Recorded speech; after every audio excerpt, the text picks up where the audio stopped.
Hey everyone, today we are talking about the Hyatt Ziva and Zilara resorts and the top 8 question and answers that you all have for them reopening post-COVID.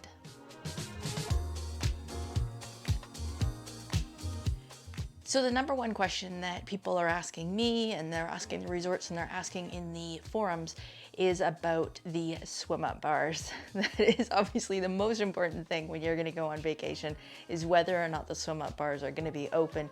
And the answer is yes. So the next thing that people really want to know is whether or not the buffets are going to be open.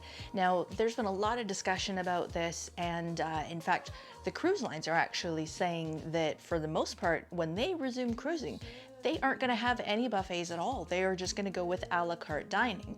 Now, what the Hyatt Ziva and Zilara resorts have done is they've actually changed their modeling, so it's going to be more like the way it was on a cruise ship, where you would go up to the food station, you would select your food, or rather tell them what food you want, how you want it prepared, and then they would put it all on a plate under a plexiglass shield, and then they would hand it over to you. So there's no contact between you and the food or the utensils or anything like that.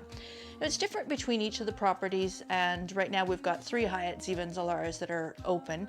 I haven't heard from anybody at Jamaica, but the Hyatt Zilara in Cancun, they've actually modified the buffet, so it is more of an a la carte style, but don't worry about that. They are doing tons of off-menu ordering, so if the menu doesn't say that they have yogurt, chances are they have it in the kitchen, and all you have to do is ask, and they are being extremely accommodating in answering all your requests. The Hyatt Ziva Cancun, the buffet is open, and what they've done is they've got all the different food stations, and they've put some protective barriers around them, as you can see here. And what they've done is similar to that cruise ship scenario. You select the items that you want, how many pieces of fruit, that kind of thing, and they hand it to you on a sanitized plate. So it's a great process, in my opinion. People want to know about masks and usage.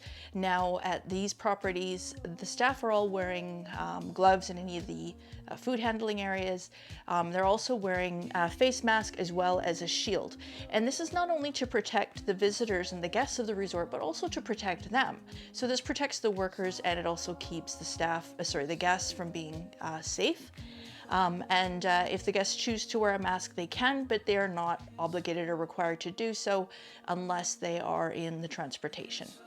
Yeti mugs or travel mugs is another question that I've been asked a lot. And this is no problem.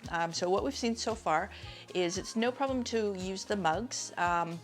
I don't have a conclusive answer, unfortunately, at this point as to whether or not they are serving the drink in the mug or whether they are serving it to you in a typical resort glass, and you would then pour it into your travel mug or your Yeti cup so that you can get a slightly bigger portion size and also keep it nice and frosty cool in that lovely Cancun or Jamaica heat.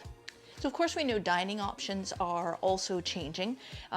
What's actually really good right now is that they've spaced out all the tables, so you can have a much more private conversation, a much more private dining experience. It's almost like a candlelight dinner kind of situation, where the tables are spaced out for your protection. And what they've done for the menus, you can of course see the menus in your room. They've got tablets installed in each room now, and you can zip through the different menu items at each of the restaurants. In the restaurants, they are using a QR code system, which I think is great, and a couple of our local pubs and restaurants have implemented this process. Basically, all you do is you open the camera app on your phone and you scan the QR code. Up comes a URL, you click on it, boom, it opens up the menu, and you can scroll through. If your if your vision is challenged, it's great because you can make it bigger or smaller, and you can whiz through the whole thing. The restaurants are all open, but they're somewhat on a rotational basis because right now, at initial opening, a lot of the properties are at 15% occupancy. Those are going to go up to 30 to 40%, some of them even by this weekend. But when the resort's not completely full, it just doesn't make sense to have all the restaurants open, especially on the larger properties, when you've got two people who are going to dine in that restaurant for the entire evening. It's a massive waste of food preparation, plus it's a waste of the staff's time.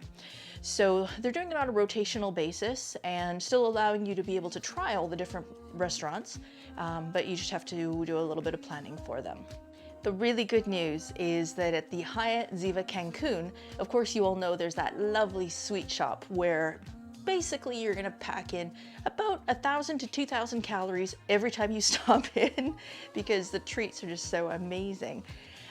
But what they've done is they do still have it open, so don't worry about that. Of course, you've got the ice cream behind the counter as it was before, but they've also pre-packaged everything, so you've still got your chocolate-coated strawberries and all that kind of good stuff, as well as the other sweets. But they're in pre-packaged to-go containers, or packaging, so you can simply grab it and take it and go. So the pool areas have been modified a little bit, specifically the Zilara. I know the grouting in the pool was all completely redone while they were closed, so that's kind of nice to see. And also they've redesigned or remodeled the way they're doing the pool chairs. So at all the properties, the pool chairs are now going to be more spread out. This is at the pool and at the beach. And at the Ziva Cancun, they've actually installed some additional cabanas. And I don't know about you, but I love a cabana because it's just nice to be, it's like you're laying on a king-size bed on the beach. I mean, life doesn't get much better than this. And of course, with the cabanas, depending on the type that you get, there are different levels of service. Of course, these are not free. The pool chairs are free. But if you want to use one of the cabanas, they are a rentable item. For those of you who are lucky enough to be there in the next few weeks as they have just reopened, the good news is there are some early opening discounts. So some of the cabanas are going for as low as $50 a day, which is really reasonable. Now, if you're interested in ordering room service, that is still available, and it's actually quite encouraged because they've changed it a little bit, so it's really contact-free. They're doing it more like a DoorDash or Uber Eats kind of style, where you would get, they would come to your door, they won't enter without your permission, and they would provide you with a bag of food. It's a paper bag, so that's good because it can be recycled. And all the stuff is served in cardboard containers. So it's literally just like a regular takeaway that you would get at home. Again, you can see all the menu items either through the TV or on the tablet, and you can order that way. Now, as far as the room goes, the rooms are completely sanitized, and they do a deep clean in between guest check-in and check-out. They do things like they put the remote control, they completely clean it, and they put it into a bag so you know, and it's sealed, so you know that it's been cleaned. They also are providing you in the room with hand sanitizer and wipes, but once they've completed the cleaning, then they actually put a sticker on the door, between the door and the wall, which seals it so that you know that nobody else has entered the room after it's been fully cleaned. Now, housekeeping is not necessarily going to happen unless you authorize it. So again, it's just cutting down the amount of traffic and touch areas and how many people are in your room and amongst your stuff. So if you want to have your room cleaned every night, you can, or you can simply request more towels. It's up to you, but you have to authorize them to enter your room and to clean it. Otherwise, if you're just there for a couple of nights, maybe you just forgo the whole thing. It just depends what you're comfortable with, but that's the thing that they're really doing an excellent job of, is they're really trying to manage everybody's comfort level and do whatever they can to make sure that you're there, you're comfortable, you're safe, and that you're having a great time. And of course, things will be modified as more of the properties open and as they get a better sense of, you know, what is going to make the best guest experience. So this is how it is for now, but I hope you enjoyed this video. If you did, please give it a thumbs up. Don't forget to subscribe, and if you have any questions that I haven't covered off, please comment below. I'll be happy to answer them, and we'll try to get more information as we go. But this is the status for now, so I'm looking forward to going. I hope you are too.